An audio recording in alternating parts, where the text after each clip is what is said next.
How much does general liability insurance cost for a general contractor? Developments in procurement are reshaping the traditional contractual relationships that exist within construction. In this environment, the challenge for consultants is to develop working practices consistent with the scope and nature of the obligations they face, particularly when operating for contractor clients. There is a common perception that consultants thrive best when briefed and retained by an informed end user whose prime objective is to see a quality project delivered at a reasonable cost.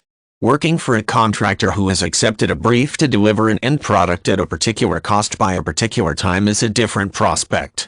In the former relationship, quality and value for money are in most cases paramount, whereas for the contractor, client profit is the prime factor. Professional indemnity claims are notoriously long-tail, and it is therefore difficult to draw finite conclusions from the data currently available.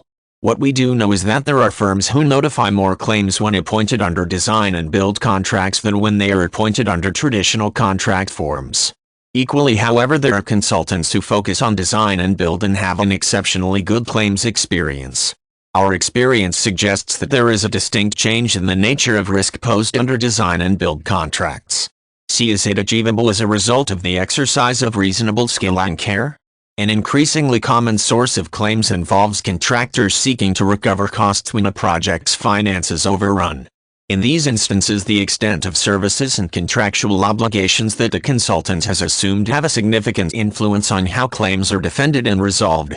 It is therefore more important than ever for consultants to carefully consider the contractual risks arising from contractor appointments and to document their responsibilities carefully. With the scale and contractual complexity of many projects increasing, informed advice on the basis of the risks faced and the extent of cover required to fund those risks is increasingly a critical element in any consultant's robust business plan. In turn, this enhanced understanding is leading to a more appropriate allocation and funding of risk. Add to the mix the specter of novation, where firms can be caught between the differing interests of client and contractor, and it is easy to conclude that the risks faced by today's consultants are not for the faint-hearted.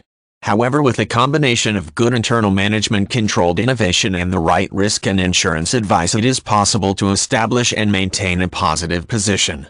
Our clear message is that consultants should increase their knowledge and understanding of the risks associated with differing procurement routes. The current combination of buoyancy in the construction sector and soft insurance market conditions should not lessen the need for effective risk management.